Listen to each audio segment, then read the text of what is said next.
best of the Morning X. With Barnes, Leslie, and Jimmy. 99X. Yeah, I'll tell you what, when you think about like TV shows and sitcoms, and especially ones that have run for a long time, you think of, Seinfeld, and you think of, Cheers ran for a number of years, and almost every sitcom, at some point in its run, it starts getting a little old and a little tired, and people say, well, Seinfeld was funnier at the beginning, but then it just kind of got silly or stupid. Any hardcore Simpsons fan will tell you that The Simpsons has just gotten funnier and funnier. And I don't know how many years it is. We'll find out in just a minute because we're going to talk to Dan Castellaneta, the Never ceases to amaze me, that show. It gets more... It gets more edgy, funnier. It gets more ingenious, creative.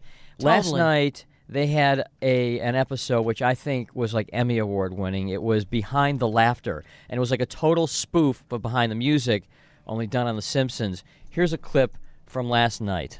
Even more harrowing were the events of one April afternoon. The script originally called for me to jump the gorge, but I'd been up all night paying people to kiss, so Dad volunteered to do the stunt. Everything was going great at first. I felt like I was king of the world. I'm king of the world! Woohoo! Right about here, I realized something's wrong. Yep, there I go. Then came the rocks. Jagged rocks. Hitting me with their jags. The sequence became an instant comedy classic. But what the audience didn't see was the unfunny aftermath. Somehow, Homer became addicted to painkillers. It was the only way he could perform the bone-cracking physical comedy that made him a star. The worst pain ever! Stop pummeling me! It's really painful! Why did I take such punishment? Let's just say that fame was like a drug. But what was even more like a drug was the drugs. All right, let's welcome Dan Castellaneta, voice of Homer Simpson. Hello, sir. Good morning. How are you, Dan? Good. Nice and early in L.A. We thank you for getting up. Sure. That was I'm a usually classic. up this That was a classic episode last night. Oh, yes, it was. It was very funny. Who is the voice of the Behind the Music? Who you guys obviously got the same guy. Yeah. I can't remember the fellow's name who did it, but yeah, we got the guy who did it, which I thought was a great touch. They've actually done a couple of decent spoofs of that on Saturday Night Live. One of the few things that they've done that was very funny. But your guys just, set the bar at a new level last night, I thought. Very funny stuff. How did the voice, what I think is funny is when you look back at the old Simpsons episodes. Right. And old Homer, there's almost like a Walter Matthau-ish quality to him. Walter Matthau kind of thing like that. That was Homer originally, right? That was originally, yeah. And why did it change, and how did it change into what we know Homer's voice is now? It just sort of happened. There was no conscious, usually with any kind of cartoon show, they always want to try to find, they have like big auditions, and they want to try to find the voice, the distinct voice. But because this was sort of done as bumpers on a Tracy Ullman show. Right. And they just got the actors who were around, which was me and Julie Kavner. They just had me do, come up with whatever voice on the spot. And then we got a chance. It was sort of a chance to experiment. It was like a rare opportunity to so I just started with a voice, and then when the half-hour show started, the voice that I was doing originally for it was hard to sustain over a day because it would take much longer to do a half-hour show. Now, when you went in to audition for Homer originally... I never auditioned for it. Really? How were you chosen? I had auditioned for the Tracy Ullman show, and I was on that. I was a regular on the Tracy Ullman show. Was Homer a voice that you did around the house for a long time? Was it something you maybe talked to the dog in that voice? Or what? Yeah, right. Well, originally it was, like I said, it started with that Walter Matthau-y kind of voice. And then it was kind of a voice that there was a voice that a friend of mine did off that it was an imitation of his cousin. It was like a voice his cousin did that was imitation of him doing an imitation of him, and then and sort of like I incorporated that, and there's like a little bit of Mr. Magoo in there, and it was just sort of whatever it had influenced me at the beginning. And also just where it just sort of where it felt comfortable too. If you'd like to talk to Homer, 404-741-0997. What other voices do you do? I do Krusty the Clown. Mm-hmm. I do Barney Gumble. Love Barney. And I do Groundskeeper Willie. And I do Grandpa Simpson. Which last night I thought it was hysterical when they were interviewing, quote unquote, Grandpa Simpson, Abe Simpson, and they had him fonted. They had him label it Abe Simpson, Coot. That was classic. In that family, nobody trusted nobody. They even brought their lawyers to Thanksgiving dinner. So, how's everybody doing? You don't have to answer that. Shut up, all of you, or I'll sue. Oh, save it for your next book, you little snitch. That's assault. That is assault. Do you have a lot of family that whenever they get around, they go, "Come on, Dan, just do a little"? I mean, does that get old? Actually, they don't really. I've seen what. I guess they're over it by now. Not a lot of them ask me to keep doing it. No. I guess after so many years, but After at first, usually somebody, and even people are fans, or they just want to hear it once, you know. just do a little. They want to hear people. One time I guested on the Drew Carey show, and Drew Carey kept asking me to do it over and over again. Oh, really? He goes, "I'm sorry, can you do it again?" We're talking to People Dan are like a Castellaneta, kid. voice of Homer Simpson, and a fan of yours. Mike has a question. Mike? Hey, Dan, first of all, great talking to you. Huge fan of yours. Where did you come up with "No"? That was from a comedian used to be in the Laurel and Hardy movies called Jim Finlayson. He was sort of the foil. He'd play a landlord or something. And if he came in there and saw they skipped out without paying the rent, he'd come in and go, "I'm here to collect the..." And then he'd see they'd be gone, and he would go, "Oh," which was sort of, I think, a euphemism for damn. Uh-huh. And then Matt had written it. It's really written as frustrated grunt. And I said, "What's frustrated grunt?" And he said, "Whatever you want." So I remembered that. And I did, "Oh." And then he said, "You got to do it faster because it's animation." So it became, "Oh." Did early on when the show started, could you have ever predicted that the show would be such a hit? I mean, could you even tell how funny it was? I knew how good it was, yeah. From the first script, the very first script, I was really amazed at how witty and funny it was.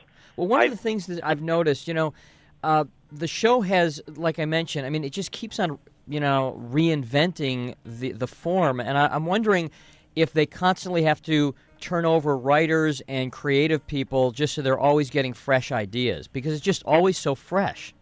I don't know if it's the turnover of writers because actually, when you have writers, we have a lot of writers who are on from almost the very beginning, at least 5 of them, and they basically, the new writers go, "What if we do this?" And then they go, "Well, we did that." So it actually helps to have writers who were there from the beginning, who know the show and know when not to repeat it.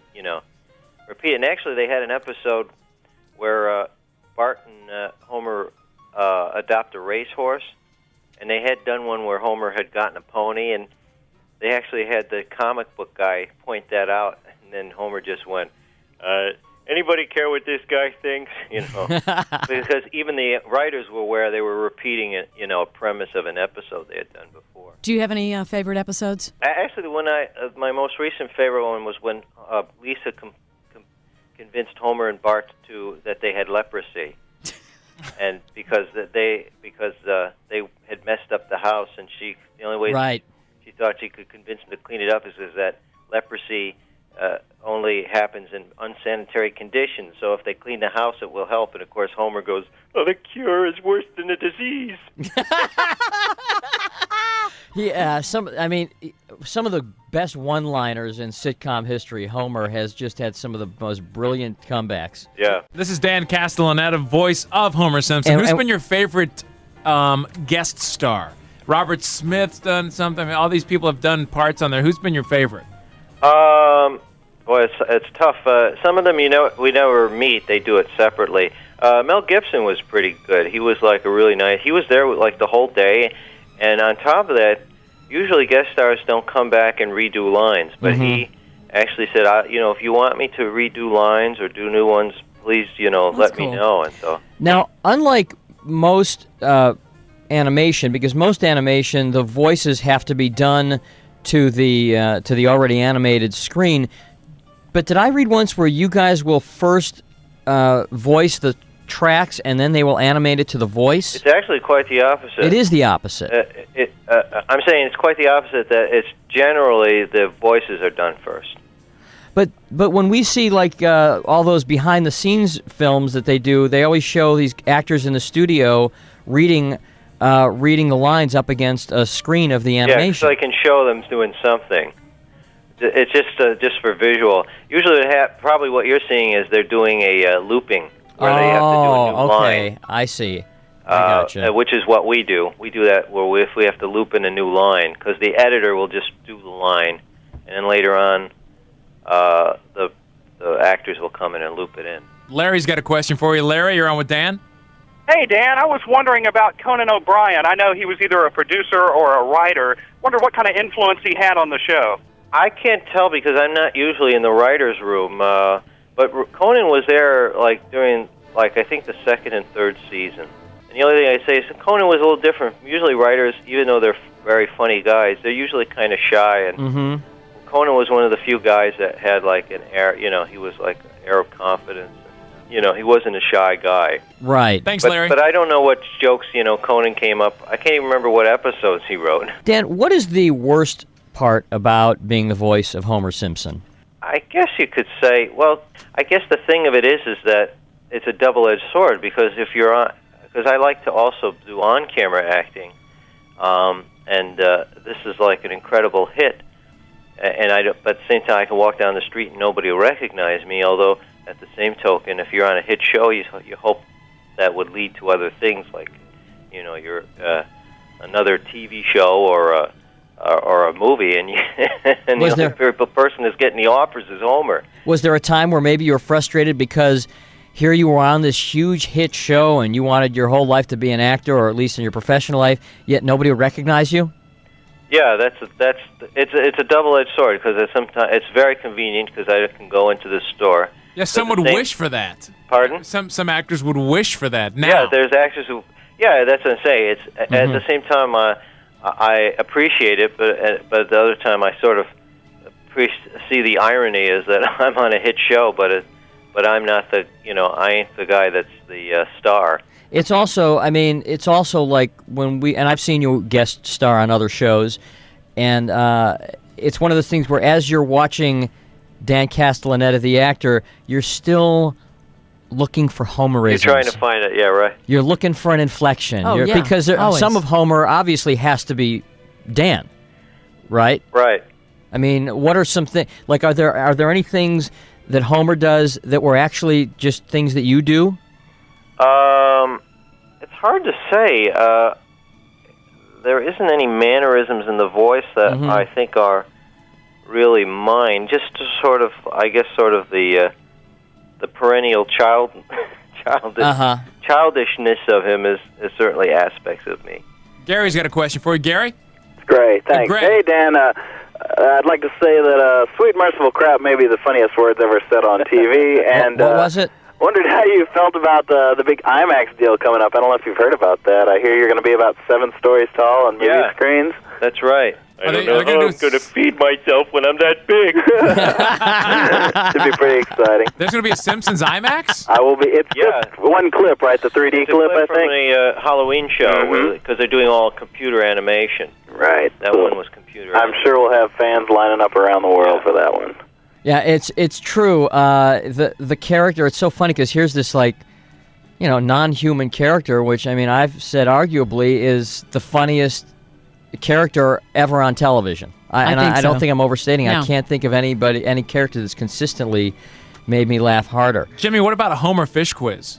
A Homer fish quiz. That's a brilliant idea. In character. Here's what we do, Dan. We do a thing here called the fish quiz. It is very simple. It is a 15 seconds. It's a 15-second quiz. We ask you to name as many fish as you can. And it doesn't have to, it can be a mammal that lives underwater, just anything that swims basically in the ocean.